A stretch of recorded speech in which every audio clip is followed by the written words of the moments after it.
Good evening, everyone. Welcome to Trades Talk with me, your host, Pop. And despite the troubles that YouTube is having, I'm available on a bunch of other platforms that are not failing right now, such as Kick and Twitch and Rumble. So if you're having trouble with YouTube, do yourself a favor, head over to those ones. I'll be on there. You can interact with me just like you would on YouTube. But yes, on this stream, we take a look at things through the lens of an industrial point of view. We'll have a look and see which companies are closing things down. Are they starting up new factories? We'll have a look at that. We'll also check and see what's going on with the skilled trade shortage, what's being done about that, if anything at all. We'll also have our accident investigation. This is where we take one of the accidents that has happened out on the job site and sort of scrutinize it, look at it under the microscope, and see what we can take away from that, whether we can learn anything. Because a lot of the stuff applies to just the regular Joes out there. So we'll learn something from that, I hope. And then it'll be everybody's favorite time. That's picture time. I've got pictures and videos of some of the things I've been working on, and we can go over that too. And I'm hoping that the title of the stream sort of piqued your interest. And that is, why are managers so dumb? We're gonna look into that. We'll probably write down a few things, try to discover why. Maybe there's an underlying pattern of all managers, but we'll see. We'll see when that comes along. But first, I want to say hello to you, DJ Ronnie G. Thank you for getting the word out there, DJ. Telling people that I'm still on, even though YouTube's having their trouble with their homepage being down. I know I was having trouble. I couldn't see my regular homepage. I couldn't even see my channel on there. So it was pretty ugly looking. Whatever's going on there, they better sort it out. Well, all right, let's get to some of the news now, courtesy of Plant Magazine. We'll do that. We'll go here. There it is. Yes, I always look at Plant Magazine. They should have some good articles here about what's going on. And also some we can just rip apart because they don't know what they're talking about half the time. So here's one that says, Carney says he spoke to Trump after President threatened to block the Gordie Howe Bridge. I don't even remember hearing that. I mean, I don't pay attention to the news much, but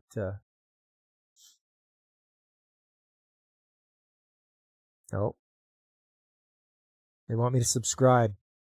Get lost. Prime Minister Mark Carney said Donald Trump's threat to stall the opening of the Gordie Howe International Bridge will be resolved following a call with the U.S. President Tuesday. I explained that Canada paid for the construction of the bridge, $4 billion, that the ownership is shared between the state of Michigan and the government of Canada. Carney told reporters in Ottawa before a weekly cabinet meeting. The Prime Minister said he also told Trump that Canadian and American steel and workers were involved in the bridge's construction.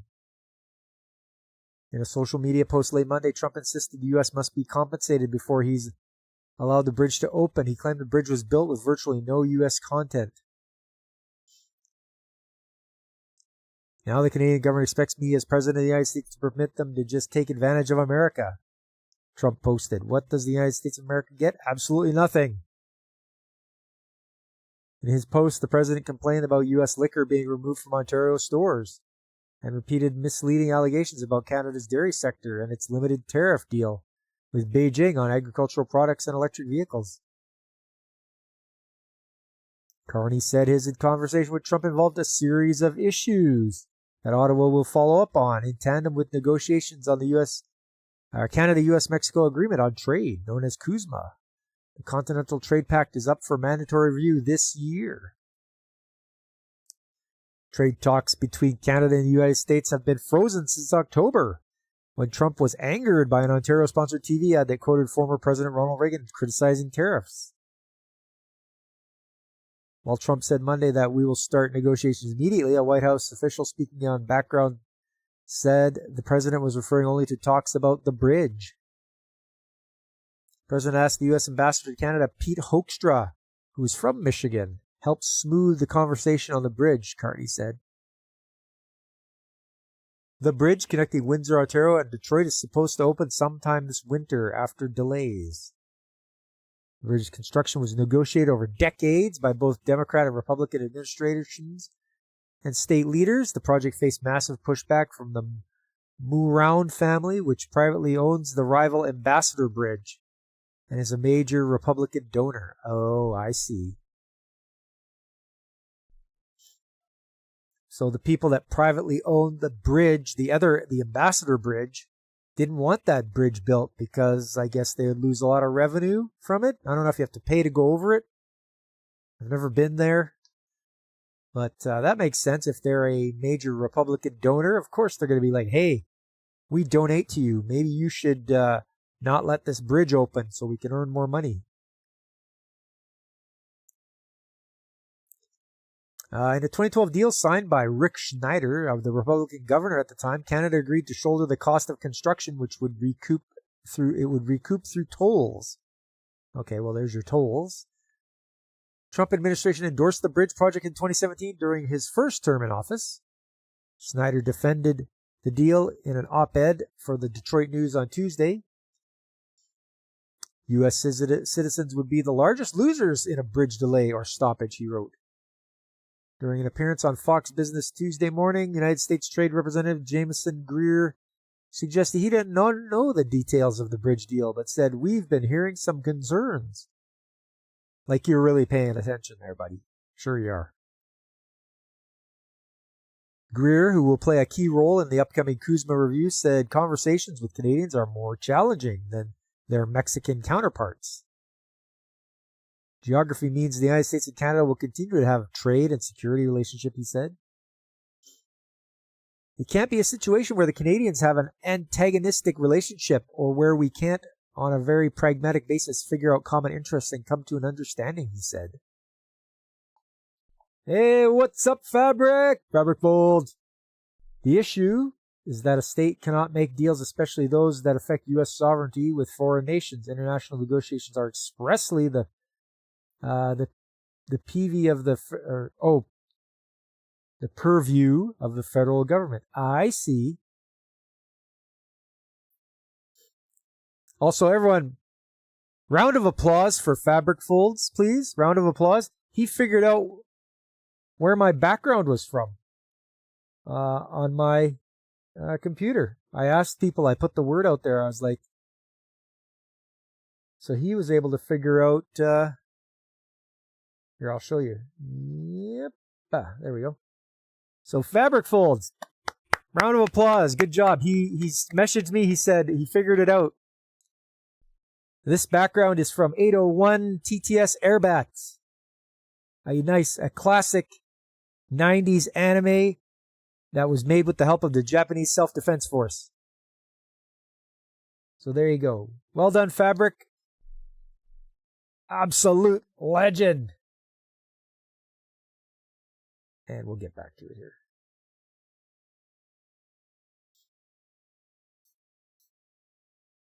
The old C versus A argument. Yeah, there you go, Godzillionaire. How you doing?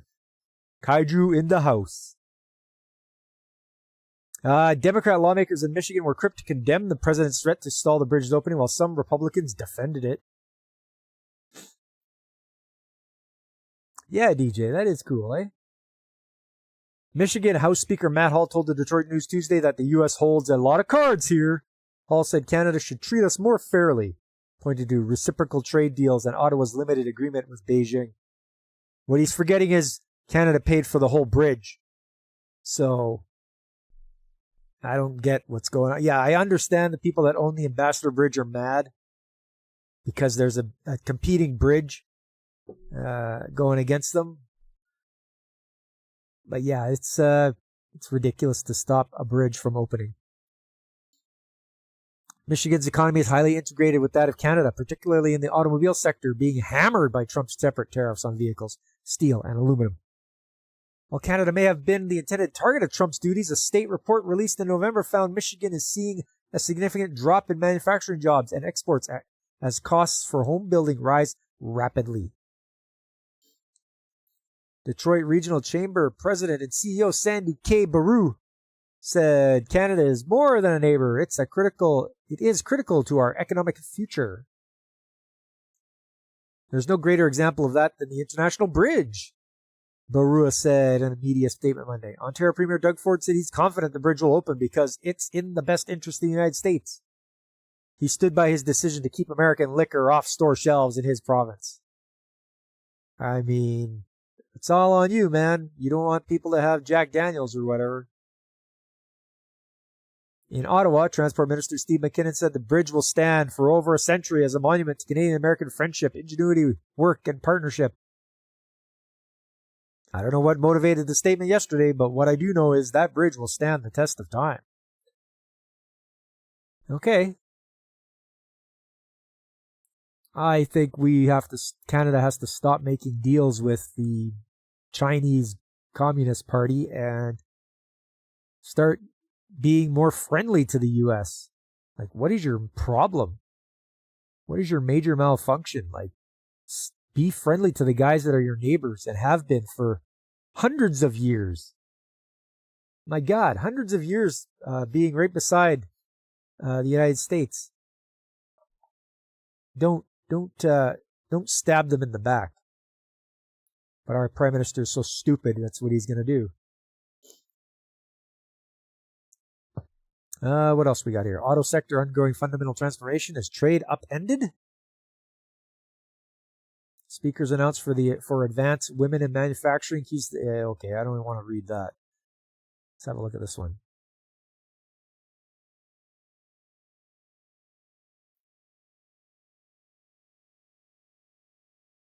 If they want me to subscribe to this magazine, I'm gonna have to find a different one to use. Let's see. A new survey shows Canada's auto sector is rethinking supply chains and seeking new markets as it faces tremendous pressure from the trade war with the United States.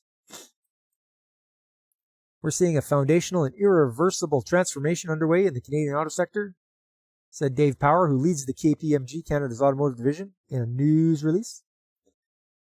The implications down the supply chain and across the economy will be significant. The Canada survey said of 128 automakers and suppliers found that 82% are actively adjusting their supply chain strategies and 70% are exploring international markets, which they actually should have done in the first place. Don't wait.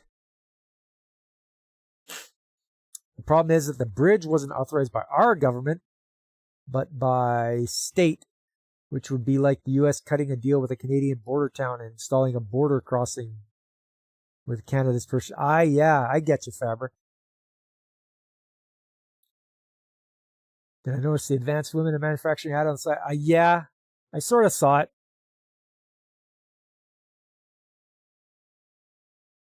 They can keep doing that all they want, but it's just not. No matter how much they wish for it, it's not going to happen.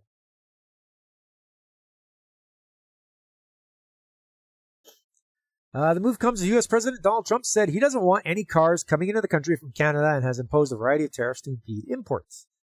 The survey found that 63% of original equipment manufacturers and suppliers have increased prices because of the new tariff environment, and 62% have substantially changed their product mix because of it. Power says the changed trade relationship with the U.S. has fundamentally changed the automotive sector and is creating uncharted risks across the ecosystem. That's word salad right there, fellas. That's when somebody says that he's, creating uncharted risks across the ecosystem. That's word salad. Women in manufacturing, don't assume those pipe threads gender. Nah. Yeah, or is it re? It's re. That's right. That's what it is. The foundational changes underway are leading to unpredictability, but 40% of executives surveyed believe they can emerge stronger with the same business model. 17% expect to have to expect, I'm guessing they made a typo. Expect to have to fundamentally change their company, and 9% think they might fail. Along with new markets abroad, manufacturers are also looking to diversify into other sectors, including 51% who say they're already transitioning their business to defense production. Switching to defense spending would, however, require a significant government investment, with 87% of respondents agreeing that would be needed. Well, yeah. Who else buys for defense? The government does. You're not going to have some private guy like, yeah, give me some tanks and planes. No, it's the government. And while the government has promised a major ramp up in spending, 74% said that no amount of defense spending would make up for the business loss to the U.S. All right.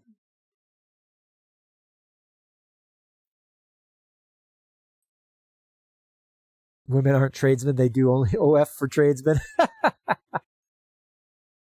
Maple syrup powered tanks.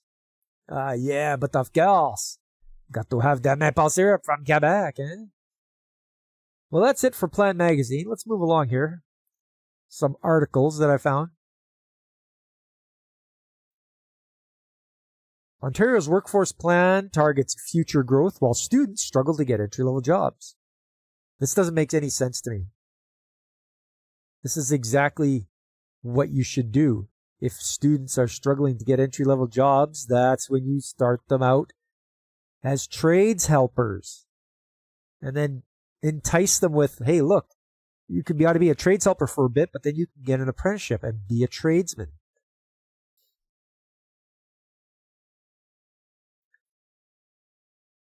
Any woman who wants a trade has it. All three of you. All three of them.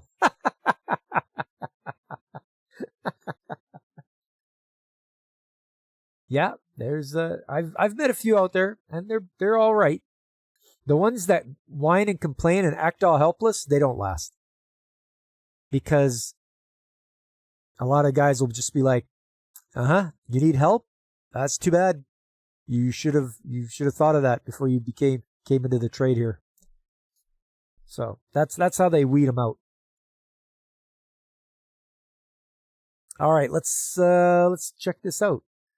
The Ontario Finance Minister Peter Bethlenfalvy said that the province will increase investments in STEM, AI, and skilled trades, aiming to create more job opportunities for youth in the upcoming 2026 budget and beyond.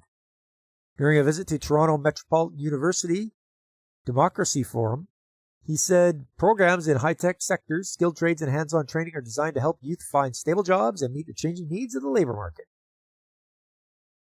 He noted that in 2025, youth unemployment reached its highest level in the last 9 years, with roughly 1 in 4 young Ontarians unable to secure entry-level positions. Speaking to the forum, Bethlenfalvy said Ontario is facing a looming shortage of skilled workers in fields like engineering, healthcare, and technology. To address this, he said the provincial government is investing in training programs and pathways that equip young Ontarians with the skills needed to fill these roles, ensuring the workforce is prepared for future economic demands. Or for DJ.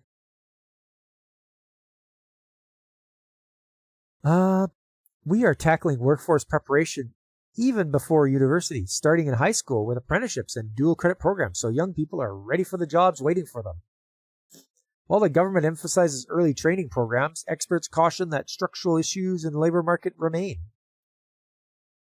Until Canada focuses on real production, productivity, and competition, our labor market will continue to leave young people behind. Canada's economy has been stagnant for years. Potential GDP isn't growing. Industries aren't expanding, and young people are struggling to find jobs. If the government actively invests in the country's strengths, resources, energy, manufacturing, and tech, removes barriers to competition, and drives innovation, Canada can stop falling behind globally and create real opportunities for young workers. Okay, so you just have to do all those things. Andre Cote, interim executive director of the DIAS at TMU, said Ontario needs to invest in programs that match the changing demand of the labor market. Ontario must invest in programs that meet the labor market's changing needs, including vocational diplomas, technical certifications, and hands-on training, said Cote. He added that this approach will help young people enter the workforce with more skills while also strengthening the province's long-term economic growth. Artificial intelligence and other emerging technologies are reshaping industries fast. If youth aren't trained in these areas, they'll miss out on high-growth opportunities, and Ontario could face a shortage of skilled talent. That's because they'll all be coming to Alberta, working the oil patch. Meanwhile, students who are in the midst of their degrees are trying to figure out where their industries will be by the time they graduate and whether the education is preparing them for that future. There's a big gap between what we are taught in school and what employers actually need. Schools focus on theory, but jobs require practical, hands-on skills that we don't always get, said Reeman Adam Mohammed, a third-year criminology student at TMU. Even after applying to hundreds of positions, it's challenging to secure a position even in a retail store. And it makes me worry about how I will be able to get a job in my own career after graduation. Thanks, Godzilla. Hashtag Free Alberta. Meyer Simetsky, Professor Emeritus of Politics at TMU and founder of the TMU Young Workers' Rights Hub, said young workers today face unprecedented challenges as rapid technological change and U.S. trade tensions have eroded labor market stability and predictability. That sentence could come from any decade at any point of time. The general statement that guy says could be applied to any era. Young workers today face unprecedented challenges as a rapid technological change and U.S. trade tensions have eroded labor market stability. That could have happened at any time in history. Ontario must enforce labor laws more strictly and back workers' rights to unionize, or young employees will continue facing unfair pay and poor working conditions.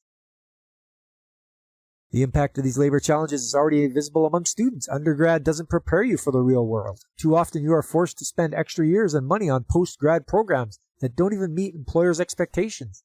Yeah, but you're paying the university. What's wrong? Is it no good that you're paying extra money to your university for something you don't ever going to use or need? Sounds like a university problem to me. All these good local native-born Canadian names.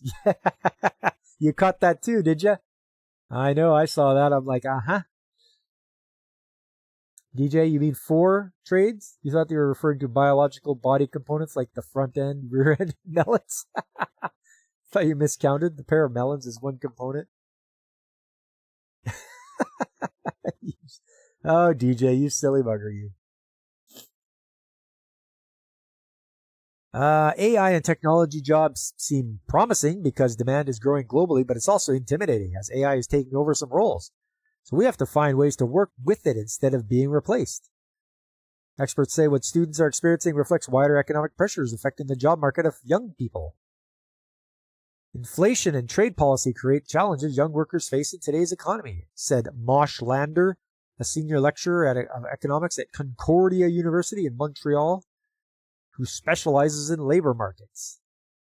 Tariffs on key industries like auto, steel, and aluminum, combined with wages that haven't kept pace with inflation, reduce Canadian competitiveness and limit opportunities for young workers, making it increasingly difficult for them to enter the labor market and build sustainable careers. Canada is also slow to adopt new technologies like AI, which puts us behind other countries and reduces productivity gains, making it harder for young people to secure meaningful jobs. I'm okay with that. I'm okay with us being not adopting AI. It still has yet to show a return on investment for any of the companies that have put money into it. They've sunk so much money into this stupid AI stuff. There's a bubble, from what I've been hearing, there's a big AI bubble that it's just sucking in all this money and time and power, and it doesn't give back any kind of return on investment. So, you know what? maybe don't adopt AI right away. Don't be the first to jump at it out of the gate, because you'll just get burned. Godzilla, new college course, AI Prompts 101. Yeah, there you go. Yeah. Pretty soon people won't be smart enough to even think of prompts. Yeah, now we're on the same. There you go, DJ.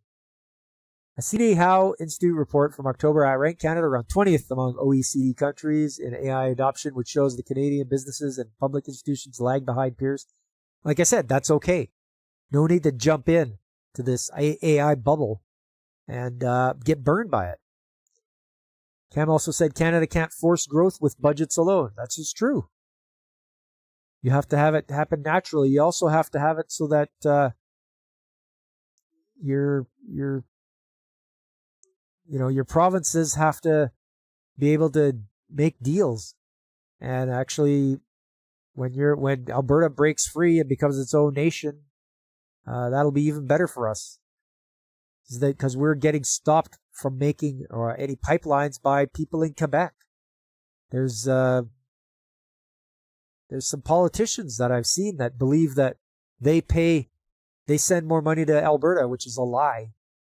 So I can't wait until we can show them that all the money they were getting was from Alberta. True progress comes from backing industries where the country excels, fostering competition and driving innovation. Otherwise, young workers will face limited opportunities and stalled wages. They don't care. They don't care because, well, first of all, when I was looking for a job, I didn't care about all that stuff. I just wanted a job. I just wanted to earn money. Yeah. The joke is, the guy across the desk asks you, well, what do you want this job for? I like to eat. That's the thing. Just having a job to earn money, they aren't going to care about limited opportunities. They will later, but when you're first getting into it, you just want a job and you want that paycheck. Saba Iqbal, another lovely traditional. Yes, yeah. Oh, hey, she's a fourth-year journalism student and storyteller for On the Record. Storyteller. Anybody that refers to themselves as a storyteller is automatically an asshat. Well said, Godzilla. Fun fact, dudes are creating AI women and outcompeting women on OF, proving that the best woman for the job is a man. Oh, yeah. That's good stuff. Well, let's move along here. That's enough of that idiocy.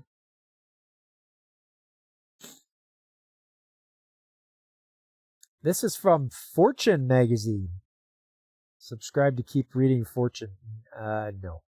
Get lost.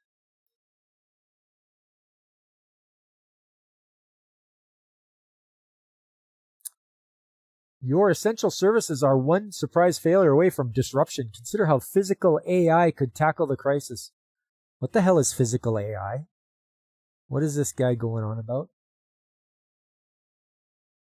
Alex Hawkinson, founder and CEO of Bright AI, has founded and operated multiple companies, including Smart Things, which grew to become the largest consumer IoT platform. So Internet of Things.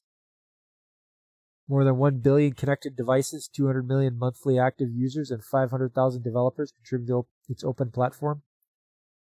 Honestly, guys, I don't want my dishwasher, my fridge, anything, to connect to the internet. I don't need an Internet of Things. I don't need that. That's stupid. For me, you know what? Keep my food cold. You're a fridge. Keep my food cold and last a long time. And we'll be good. We'll get along. I don't care. I don't want you to connect to the internet. It's not something I need.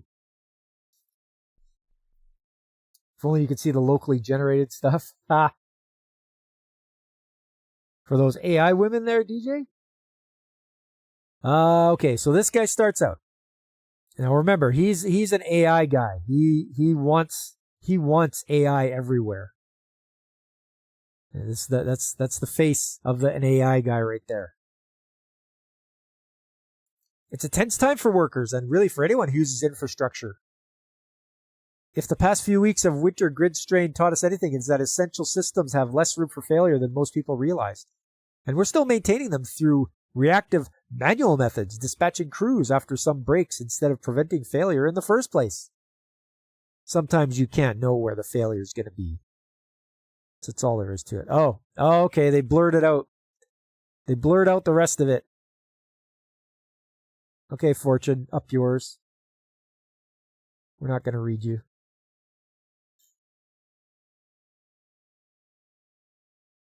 Internet of Things sounds like fan service. Yeah. You want your dishwasher linked to your thermostat so they can turn it off when the carbon footprint gets too big? Enough of that talk, DJ. There's no such thing as carbon footprint. The only thing more AI guy is Botox. If your toaster isn't connected to AI via Wi-Fi, are you just in a third world country? Yeah, paywall, that's what we hit. Oh, yeah, articles are on archive.is or org. Yes, DJ.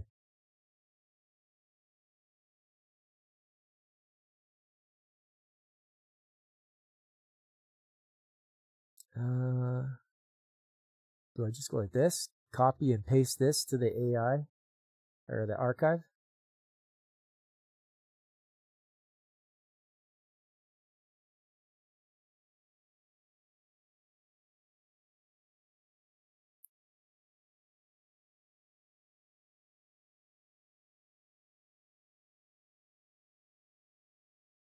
Hey, there we go. Look at that. DJ with the save. Good job. Good job, DJ.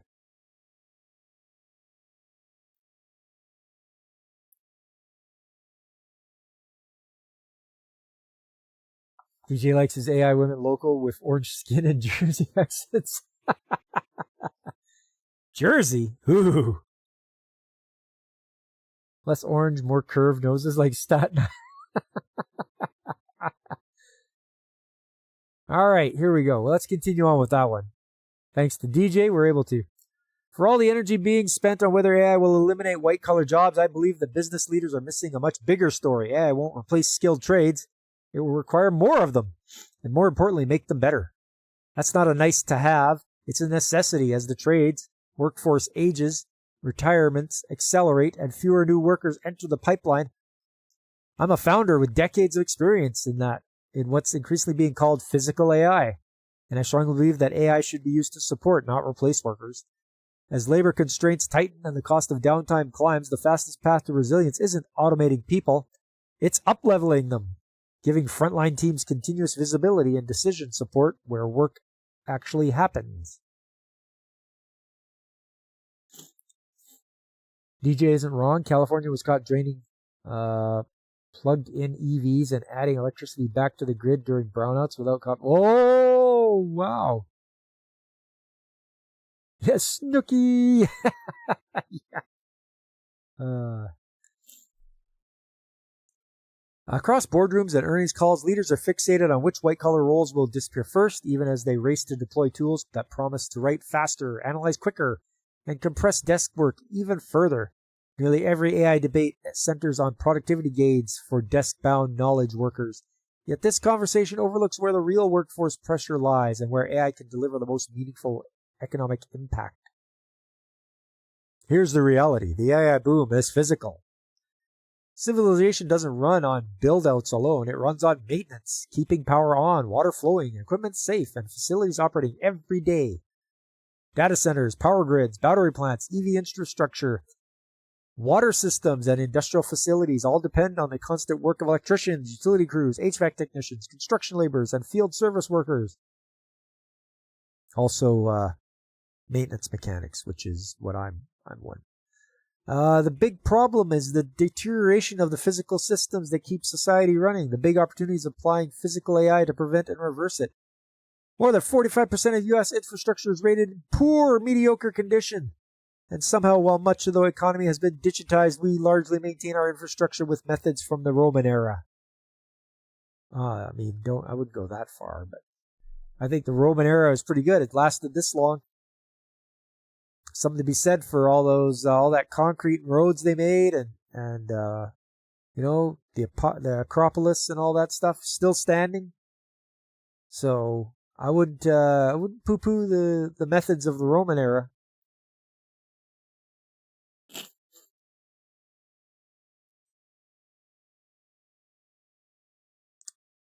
We dispatch field crews blindly, sending them into the field to conduct manual, reactive, and infrequent inspections, resulting in either a waste of time with no problem being found, or missing major issues that go undetected for years. This leads to costly failures that even put more pressure on an already strained workforce, often requiring repeat visits with different tools or parts. In many industries, more than half of truck rolls are unnecessary. This would all be preventable in a world of physical AI. That's what he says, anyway. In other words, AI isn't just a software story, it's a labor story, and one that depends heavily on skilled trades. This is a workforce that can gain the greatest productivity benefits from AI. So when guys go out to do preventative maintenance and they report back to their manager, hey, this is not looking good, we should replace it. It's on the manager whether he wants to spend the money for that. So you can't say it's not necessary. There's work that gets done and it gets reported, but it's the managers that don't follow through. They're either don't want to spend the money, or they're being stopped. A higher up are stopping them from replacing whatever part it is or whatever's going on there. So it's a bigger problem than just, guys are just not, they're not finding things. I bet you they are. It's a management problem.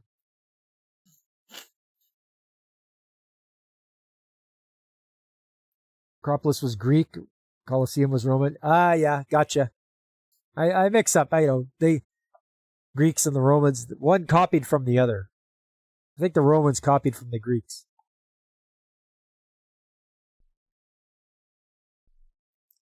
America already faces a critical shortage of skilled tradesmen. A large share of the workforce is nearing retirement. Roughly 40% of skilled trade workers are 45 plus.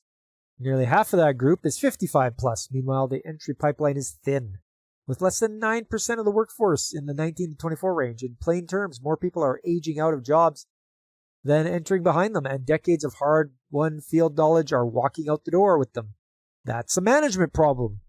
Management has to realize this is a problem, and they have to do something about it. This isn't the guys that are working, the journeymen that are working out there. It's not their fault that it's like, it's getting close to retirement. Management hasn't done anything to help to hire a replacement for me, so I guess I'm going to leave with all the knowledge I have.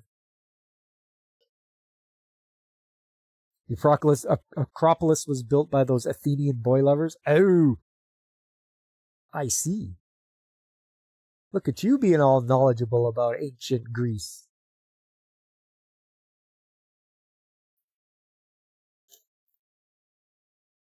This isn't just inefficient, it's dangerous, demoralizing, and unstable. These roles require navigating hazardous, physically taxing conditions from extreme temperatures to confined spaces.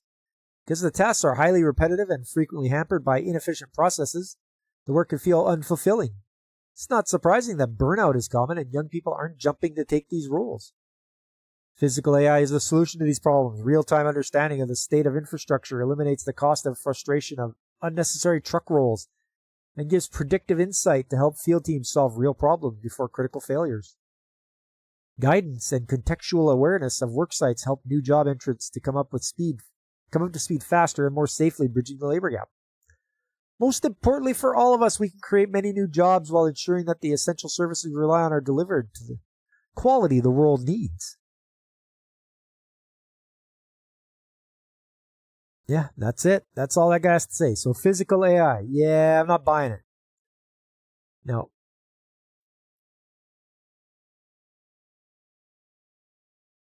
Okay, well, I think we made it far along enough. We don't have to go through this last one, but what we can do is accident investigation. This is crazy too. I saw this one. This is from 2018. Worker fatally injured during a criminal assault. Once again, that's something that can happen to us. You never know. you are wherever you're working. If you deal with the public or people come and go, you can be assaulted. You can be assaulted by somebody that works at your place. So it's it's always there. The chance of it happening is low, but it's never zero. There's always a chance.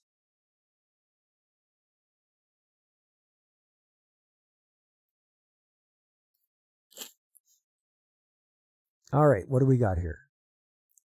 On April 17th, 2018, a worker of a Bunches flower store in a mall location observed a group of individuals attempting a theft at a standalone kiosk. The worker intervened and was physically assaulted. The worker suffered serious head injuries in the attack and passed away from their injuries on April the 20th. Little background information. Canflora Corporation and Sunbound Holdings are partners in the Bunches Group. The Bunches Group has operated Bunches Flower Company since 1991 and operates 5 stores in Edmonton. Parkland Place, Southgate, Riverbend, Namao. Bunches is a floral retailer which sources growers and brokers to provide fresh product for retail in the Edmonton area. Bunches has a tenant with a 856 square foot store space in Southgate since February 2009. Ivanhoe Cambridge is a Canadian real estate company founded in 1953, focused on areas of investment, development, asset management, operations, and leasing. Southgate is located in Edmonton. Southgate opened in 1970 and is currently co-owned and managed by Ivanhoe Cambridge. Wind Mobile operates Freedom Mobile and is a telecommunications provider with service including telephone sales, network construction, and maintenance. Freedom Mobile operates the kiosk that was involved in the incident and has a tenant in Southgate since August 2016. The worker involved in the incident was a 61-year-old co-owner and worker of Bunches. Worker was based out of the main store and office in Parkland Place, but conducted duties at all Bunches locations. All right, well, there we go. There's Bunches right there. There's the kiosk. There's the kiosk there. Let's go through the sequence of events. On Tuesday, the worker arrived at the Bunches head office and collected several orders which were to be delivered to individual Bunches stores throughout Edmonton.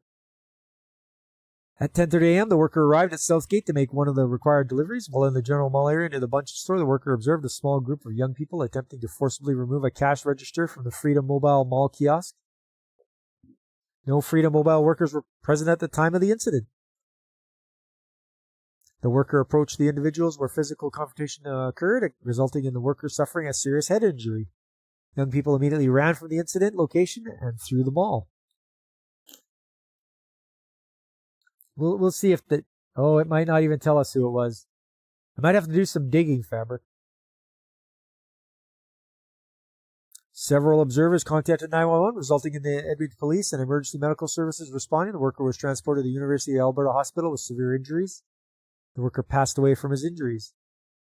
A review for enforcement action was completed, and it was determined that prosecution or an administrative penalty were not appropriate under OHS legislation based on the circumstances surrounding the incident.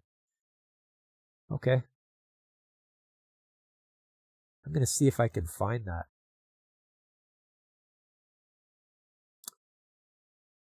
Yeah, I'm going to try to find that.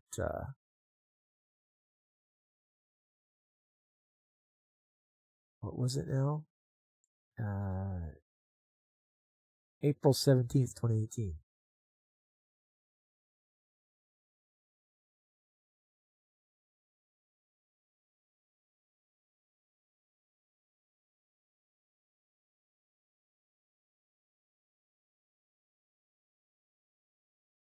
Assaulted at Southgate. I don't know if it'll come here. Oh, there we go.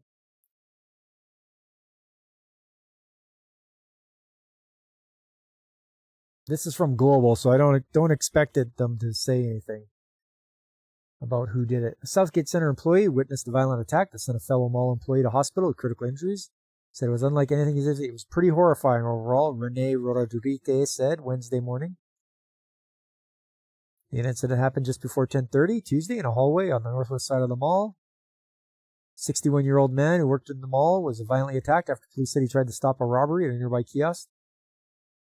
The victim has been identified as Ian Armstrong, who owns a nearby Bunches Flower Company. That's the one, guys.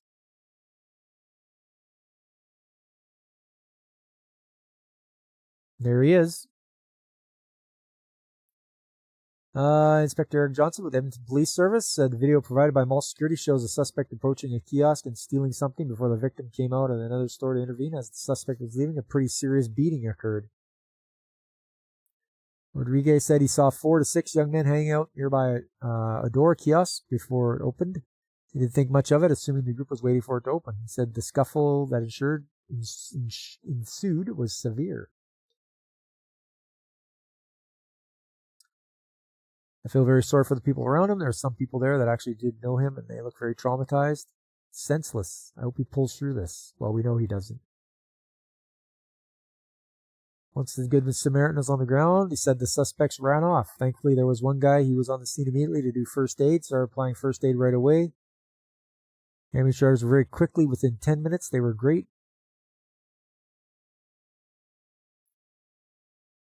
Officer said the suspect fled the mall, but we're confident police would track him down. Definitely an adult male in his 20s. Very good video of the suspect fleeing the door of the mall here. He's having his 2 cohorts being interviewed. I'm sure they'll be comfortable disclosing what his name is. Johnson confirmed 2 men who said weren't involved in the beating but were present for the theft were taken into custody to be interviewed. Yeah, Fabric, I think so. If the kids were old Canadians, it would have made news. Oh, here we go. Southgate attacker pleads guilty to manslaughter. There he is. Scumbag.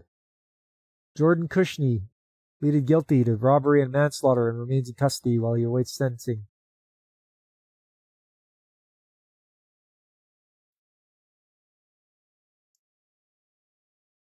Yeah, they planned the whole thing. They planned the whole thing to steal.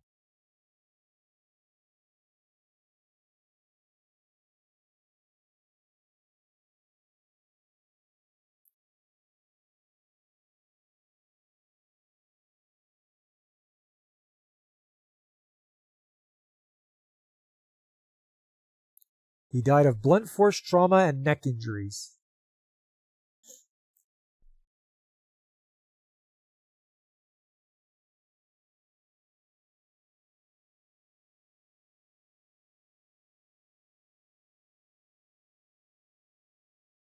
No, so there you go. He's this is him.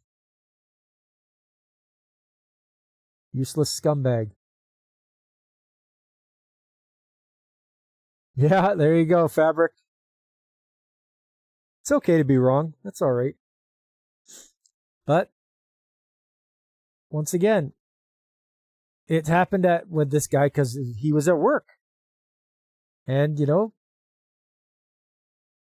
you got to ask yourself, do you stick your nose in? You know, try to stop people from stealing, but they can turn on you quick. Especially if you're by yourself, and if there's a group of them, you're gonna be at odds unless you've got something with you to help out. So it's good they caught the guy, and I'd like to know what his sentence was.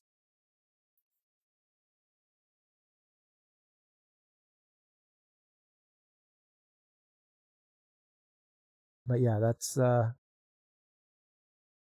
it for that guy. Yeah, DJ, safety first, right? Especially when there's a big group, you're gonna have a hard time if you're just there by yourself. But yeah, just call the cops right away. Hey, people are thieving, and as long as there's cameras there, they can get the camera. They can get the guys' faces. You know, we have cameras that have crystal clear 4K, except in banks and malls where they're just standard definition 240p. You know, they're not going to have the best resolution. So they got to do a lot better to upgrade those cameras. Anyways, That's that one. That's your accident of the week.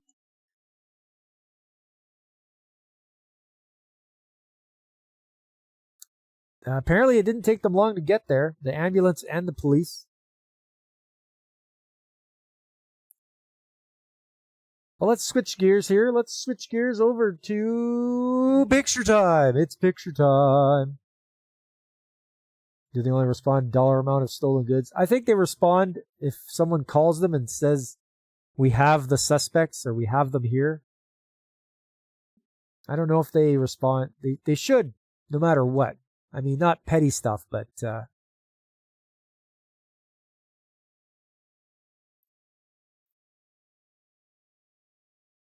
let's do some picture time here. Okay.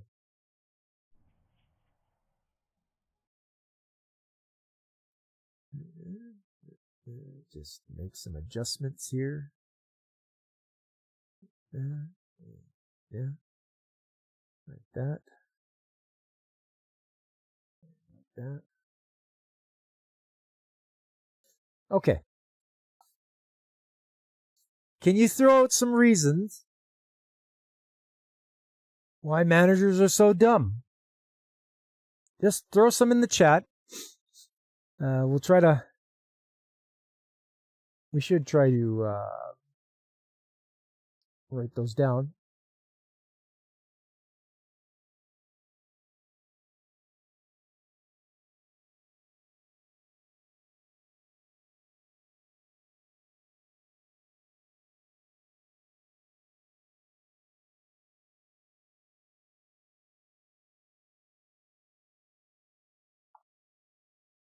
Okay.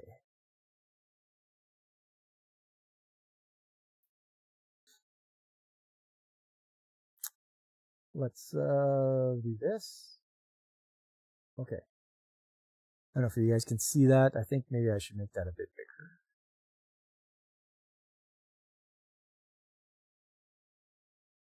And maybe bold. There we go. My manager's so dumb.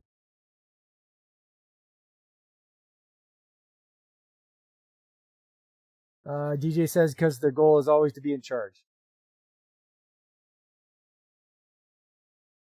Goal to always be in charge. Well, because they're rusty.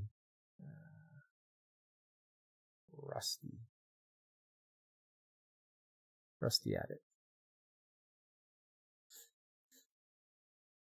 Because they have MBAs and they think they're better than they are. Okay. Yeah. Think they are better than they are.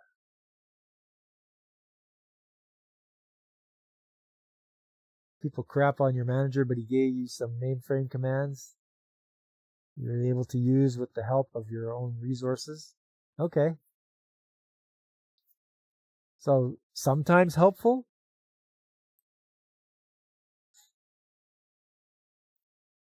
I think also because they have no experience being on tools, or they have no hands-on experience. I've had that one happen to me where I have to talk like I'm talking to a 5-year-old because they have no hands-on experience. They've never lifted a wrench or got dirty in their entire life, and they're fresh out of school. And it's like you have to explain it to them like they're 5, like why you need this part or why this thing's not working. They're managing without knowing the jobs under them. Yes, Fabric. Managing without knowing job under them. Yep. I figured Godzillionaire would have a couple for this one. Gotta have something from the kaiju. They think about politics instead of function. Yeah. They sure do.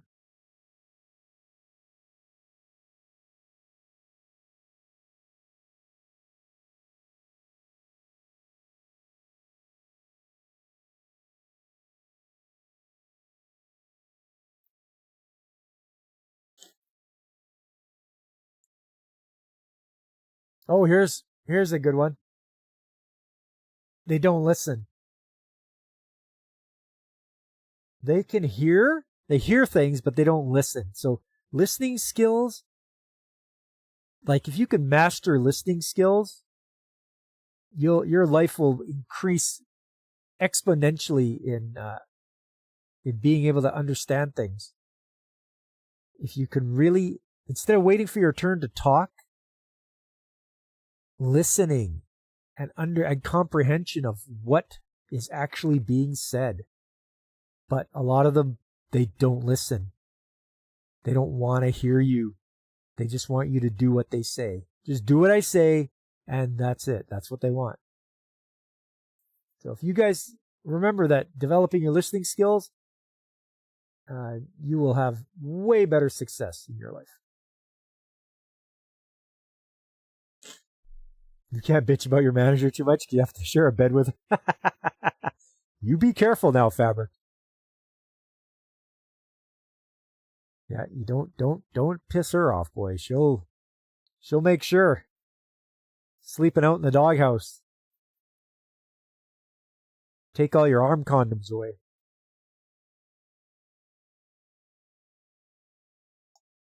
Anything else? If that's it, then we'll move along to why I'm saying this. Why I'm thinking that the managers are so dumb. There you go. I knew you'd come up, Godzillionaire. What is it called? The Peter Principle. You're promoted to your level of incompetence. Yes. And I've seen that too.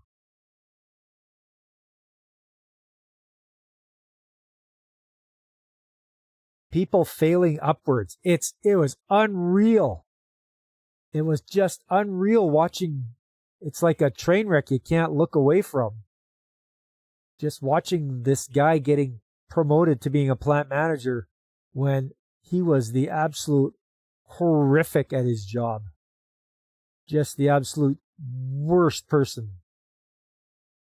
Both professionally and personally. Just a worse person.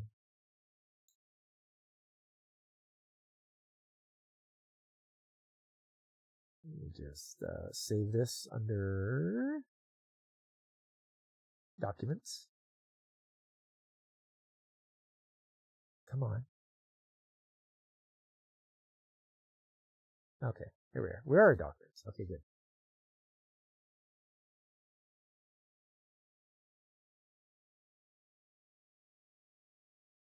Promote your problems away. And that's what happened. The guy went from the plant manager of our facility, where everyone just despised the guy and grievances were a daily occurrence. They promoted him to run a different facility, and he ran that thing into the ground, and people were quitting like crazy because of how his managing style. And he eventually got canned, but that just goes to show that one guy can ruin a whole company. A whole facility could just be ruined.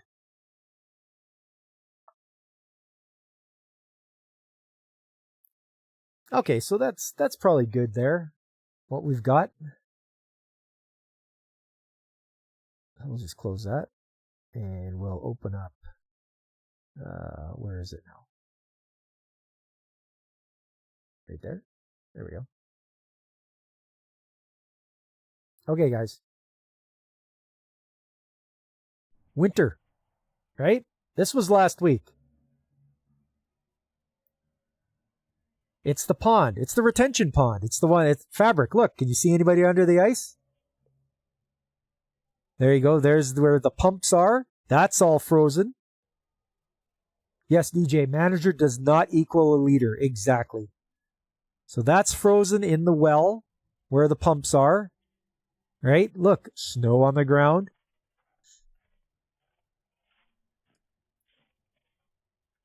This is where the pond pumps out to, the evaporation pond.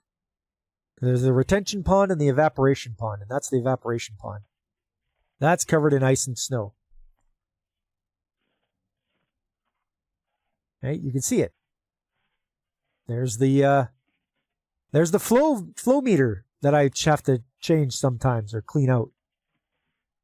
Yeah, DJ. Ice, penguin, snow. Yep. Right, we'll get another look in there. There it is. Everything's frozen.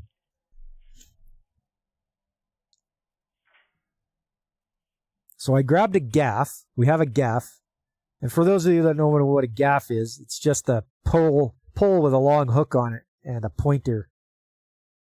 And there it is, right there. Oh, the manager I threw in there. So there's a hole there. I stabbed with the gaff.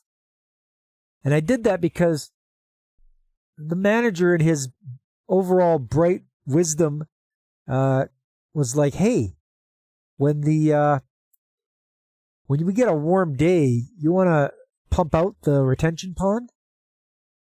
And I just looked at him. And I said, no, I'm not going to do that. I'm not going to pump out the retention pond. I'm not going to chip through the ice, grab a trash pump, put it in there, run it over to the evaporation pond, turn it on, pump it out. It won't get done in the whole day I'm there. So I'd have to leave it overnight, which what'll happen is the operators won't watch it. The trash pump will run out of fuel. It'll stop. Everything will freeze inside of it. The pipe will freeze. The hoses will freeze. The inside of the casing will freeze. And I'll just have to end up grabbing it in the morning, bring it into the shop, and trying to thaw all the ice out of it and the hoses. And I'm not going to do that. So the next day he tried saying the same thing. Oh, hey, when it warms up, a little more, can you go and pump it out? And one of the other guys piped up and said, dude, it's frozen. It's frozen out there. There's no way. So when a manager, and he didn't even come out to look at this. And I wasn't about to explain to him like he's a 5-year-old about why I can't do this. I just told him, I'm not going to do it. I'm not going to have to put up with dealing with frozen pumps and hoses. And I took this video to show you guys, even if I can jab a hole in it, I am not going to chip away all the ice for nothing. It's an idiot's, it's a fool's errand. And I'm not going to be sent on a fool's errand. So this is why I started asking the question, is like, why are managers so dumb? And apparently this one doesn't even go out into the field to look at anything. So, go out, look at what you're saying to people. When I tell them, yeah, we can't pump it. Well, why can't you pump it? Well, it's because the pumps, they're suction pumps. They go down to the bottom and they pump up. They connect with one of the flanges down there. Well, you can't even get that in there. That's how you lose an arm? Yeah, DJ. It's winter. That's exactly. I told her, I said, I'm not going to pump this out until March or April. Like, you're not going to see this thing get pumped out until that time, when we have where the temperature doesn't drop below 0. Because it's a fool's errand, and I'm not going to do a stupid job like that just because somebody thinks it's a good idea.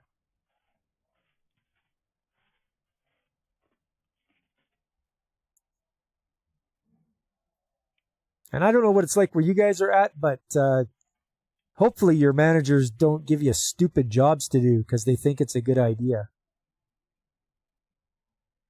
Just let them know that, hey, this is why I'm not doing this. Or, I guess you could go ahead and do it, but you're just making yourself work harder. So, yeah.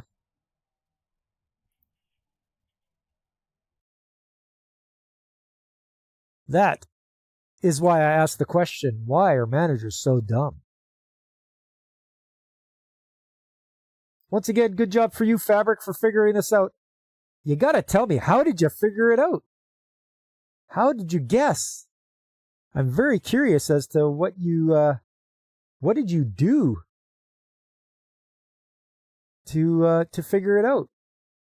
Because now you know what I'm gonna have to do. I'm gonna have to make a game of it. I'm gonna have to put up a different background each time and have everybody guess it. Guess the background. Guess what show it is. I think that would be a fun game to play.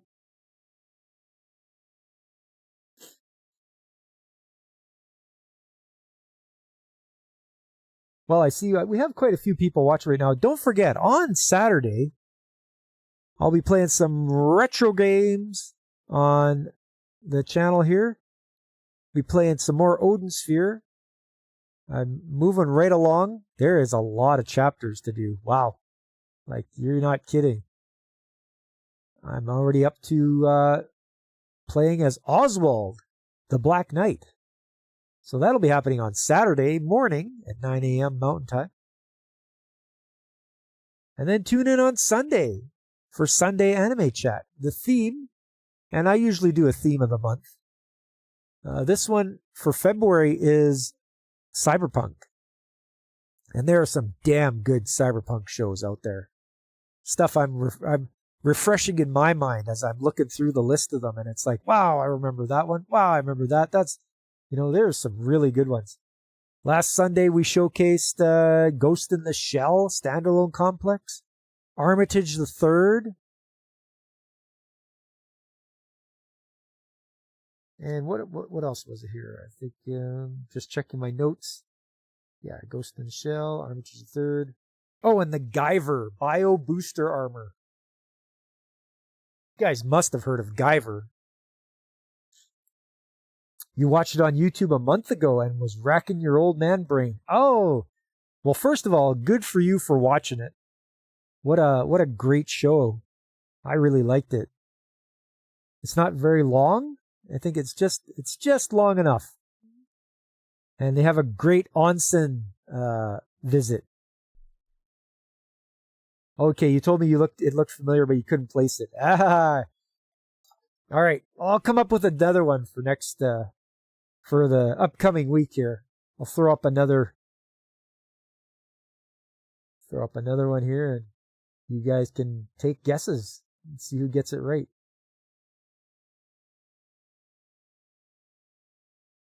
But I think that's going to be it. I'm going to start wrapping it up here. Even though YouTube was screwing up and stuff like that, I'm glad you guys were able to make it. People like DJ Ronnie G and Fabric Folds.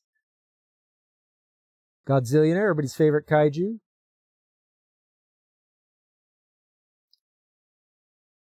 And I thought there was some other people here. I know there were some other people I thought I saw. No, that's all so far. I've checked the chat. Okay. Anybody else that was lurking and listening, hey, thanks a lot. I appreciate it. If you could leave a like on YouTube or, subscribe, tell your friends, spread the word, let them know old Pop's here. We do this Tuesday night, and like I mentioned before, the other stuff's on the weekends. And don't forget to visit some of these other fellas. When I'm not streaming, you can visit Mike at Pacific 414. You can have a look at DJ Ronnie G. If you like tech, turtles, and astronomy, you got to tune into DJ Ronnie G. Brandon the Anime Guy, Carl at the Gaming Podcast.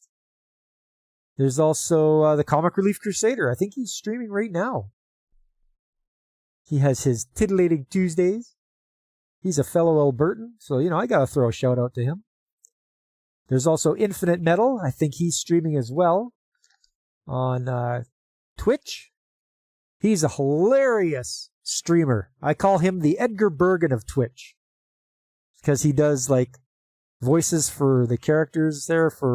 He's got Skelly, the Undead Dragon Lord, and he argues with them back and forth, and it sounds like two different people, but it's him. So that reminds me of Edgar Bergen. For those that don't know, Edgar Bergen, famous ventriloquist from the 1920s, 30s, 40s. So check out Infinite Metal. He's a cool guy. There's also a VTuber I watch. Her name is Call Me Kixie. She's on Twitch and YouTube, and very, very friendly, very welcoming. It's a family friendly affair. Like she's you don't have to worry about your kids watching her like that. She's very wholesome, and you'll have a fun time watching her play indie games. Usually on Saturdays.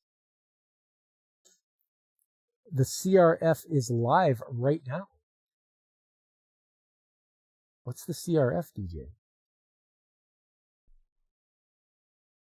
But yeah, those are the people you should try to watch when I'm not streaming. And I'll probably see you there because I watch them.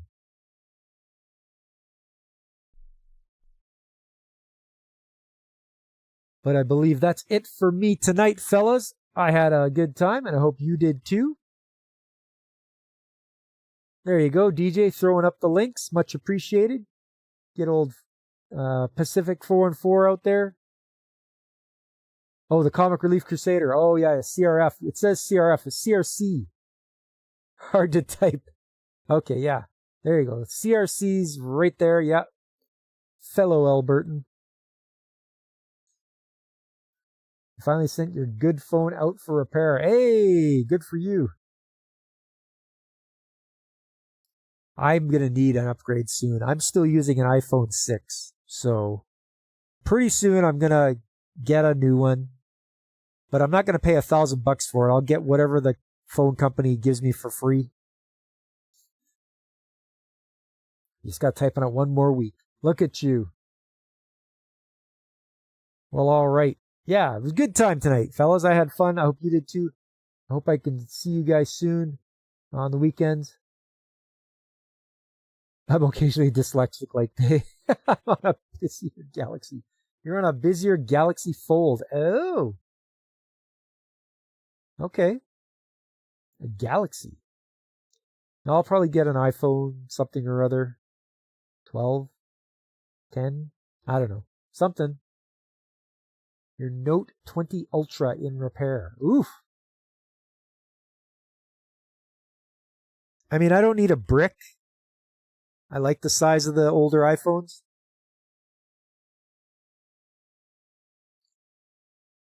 You paid $449 on eBay for the Note. That's not too bad, actually. That's really good. Certified pre-owned, yeah. No, that's a good deal. We'll see what I can do. I'll let you know when I get an upgrade. It's few and far between, though. I still have my Nokia flip phone from the early 2000s. Oh, and my Fido phone, or my Nokia 5190 from 1999. I hang on to them. I don't like to get rid of them. Nostalgia and all that, you know. All right, fellas. Hope to see you soon. Don't forget to stop by on the weekends. I'll be here, or next Trades Talk. Till then, I've been Pop, and I am signing off.